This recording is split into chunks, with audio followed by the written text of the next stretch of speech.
मौला व निअमन नसीर। अल्लाहुम्मा सल्लि अला मुहम्मद व आलि मुहम्मद। अम्मा बाद क़ाल अल्लाहु तआला फ़ी किताबिल हकीम व हुवा क़ौलुहुल हक़। बिस्मिल्लाहिर रहमानिर रहीम। वल अस्र इन्नल इंसाना लफ़ी ख़ुस्र इल्लल्लज़ीना आमनु व अमिलुस्सॉलिहाति व तवास्सौ बिल हक़्क़ि व तवास्सौ बिस्सब्र। जो अफराद इस वक्त हाजिर है मस्जिद में, सब के सेहत सलामती के लिए एक मरतबा सलवात पढ़े मोहम्मद व आले मोहम्मद।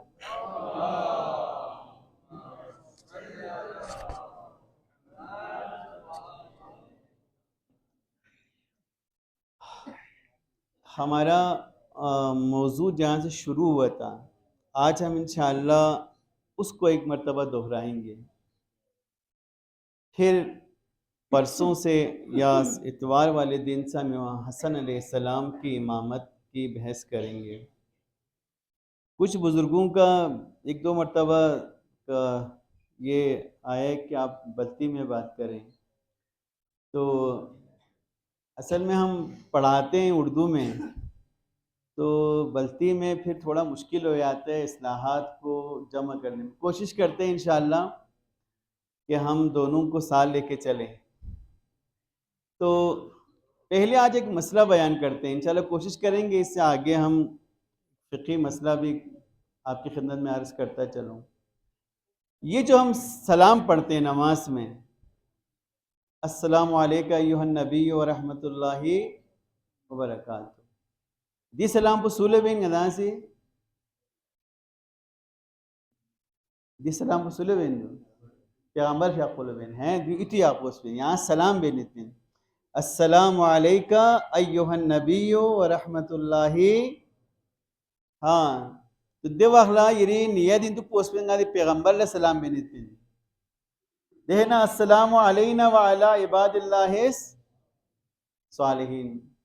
सलामती दुपसों से नई का और दुनिया खुदाई नेक बंदों का। फिर हम सलाम पढ़ते हैं अस्सलामु अलैकुम व रहमतुल्लाहि व बरकातहू।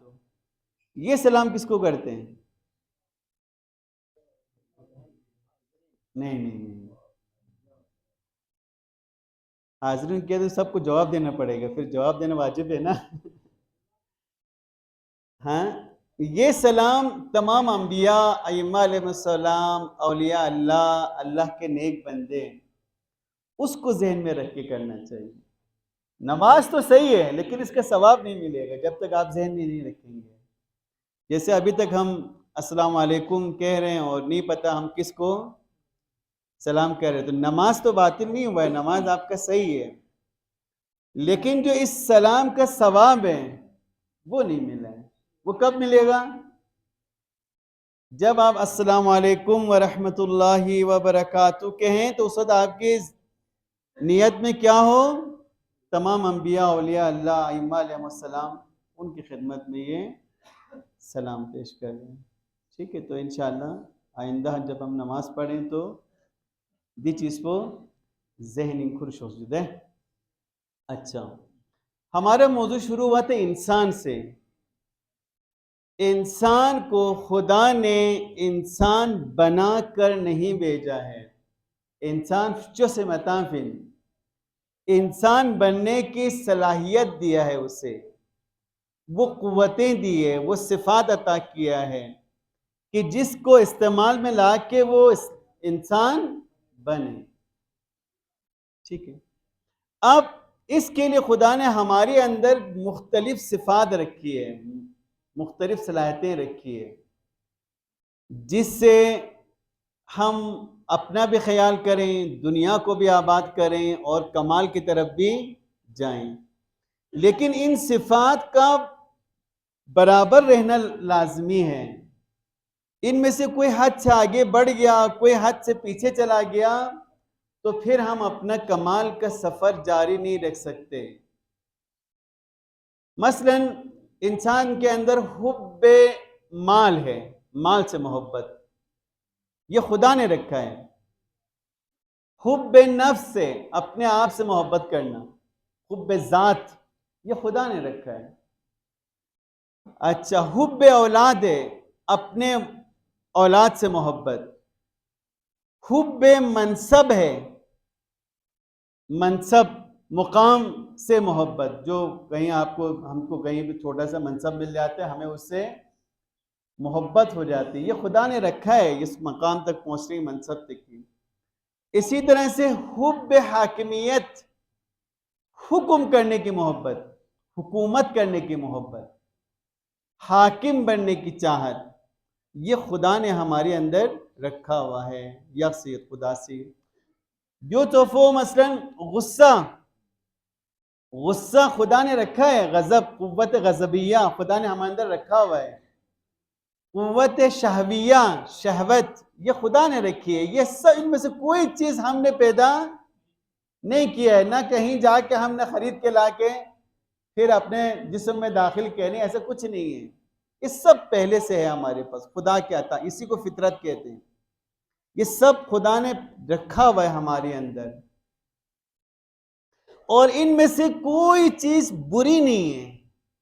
आमतौर पे हमारे यहाँ मसलन जो कहते हैं कि गुस्सा चिन, जो गुस्सा, गुस्सा भी चिन, गुस्सा हराम है, गुस्सा हराम है। तो हराम है तो खुदा ने रखा क्यों है फिर?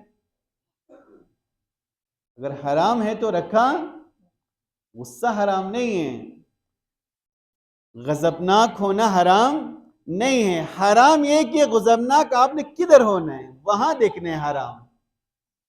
गुस्सा किस पे आएगा आपको, वहां देखना है कि इस वक्त मेरा गुस्सा करना हराम है या,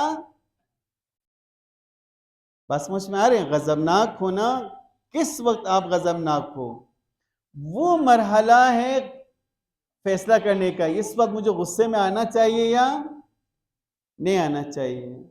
बच्चे के हाथ से गलती से गिलास गिर गया और टूट गया, यहां आपने देखना है कि गुस्से में आना है या, देखो ना, आपसे कोई कमजोर शख्स, आपके मातहत काम करने वाला, उससे गलती हो गई, जानबूझ के नहीं किया उसने, गलती हो गई, कोई गलती से कोई चीज टूट गया, कोई खराब हो गया, वहां आपको देखना है कि आपको गुस्सा करना है या नहीं करना है। वो है हराम और हलाल देखने की जगह, यहां गुस्सा करना हराम है या नहीं है। इसी तरह से इंतकाम, इंतकाम की जो सिफत है ये भी इंसान के अंदर मौजूद है, लेकिन देखना ये कि कहाँ इंतकाम लेना है और कहाँ इंतकाम नहीं लेना है। हुब्ब माल, माल से मोहब्बत है इंसान के अंदर, खुदा ने रखी है, लेकिन यह है कि इस माल से मोहब्बत कब करनी और कब इस माल को कुर्बान करनी है, कब इस माल को खर्च करना है। इसी तरह से अपनी ज़ात से मोहब्बत खुदा ने रखी है, वरना हम जिंदा ही नहीं रहते।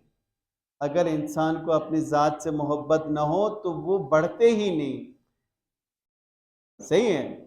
लिहाजा लेकिन ये है कि मेरी ज़ात से मेरी मोहब्बत किस हद तक होनी चाहिए, कौन से लेवल तक होना चाहिए, किस वक्त मुझे अपनी ज़ात को कुर्बान करने का वक्त आए तो कुर्बान किया जा सकता है।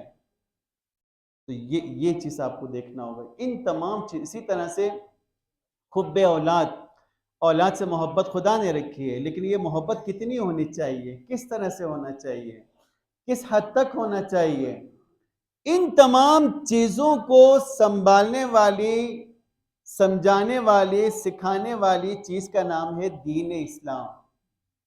अब बात समझ में आ रहा है?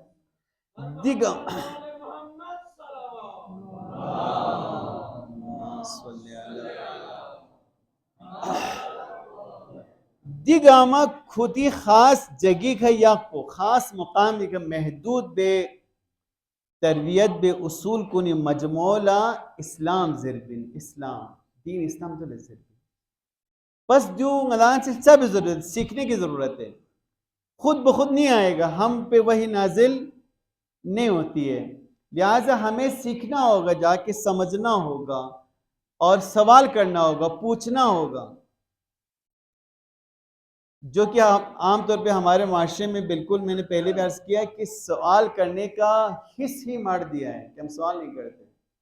इसमें बास औक़ात मसलन उलमा का भी थोड़ा सा मसलन इसके अंदर वो है कि वो मसलन सवाल करने वाले को बाज़ औक़ात शर्मिंदा कर देते हैं कि उसने एक सवाल पूछा तो अच्छा आपको अभी तक यही नहीं पता है। भाई नहीं पता है तो पूछ रहे ना, वो पता होता तो क्यों पूछता वो आपसे। ये जुमला जवाब में नहीं कहना चाहिए, गुस्से में नहीं आना चाहिए। कोई सवाल करे तो सवाल उसका हक है, उसने नहीं पढ़ा है, उसने नहीं समझा, वो सवाल करेगा। तो सवाल करना ज़रूरी है। इल्म की जो चाबी है वो क्या है? सवाल है।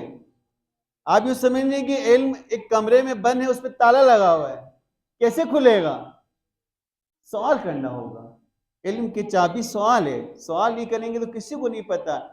फर्ज करें अभी मैं यहाँ इतने कोई 1.25-1.5 महीना हो चुका है कि गुफ्तगू कर रहे हैं, तो शायद बीच में 1-2 मरतबा शायद किसी ने कोई बाद में कोई सवाल किया और पूछा हो। बोला नहीं पूछते हमारे लोग। क्यों नहीं पूछते हैं? इसलिए नहीं पूछते कि हम सुनने का सवाब लेते हैं, समझने का हमारा जिम्मेदारी है ही नहीं।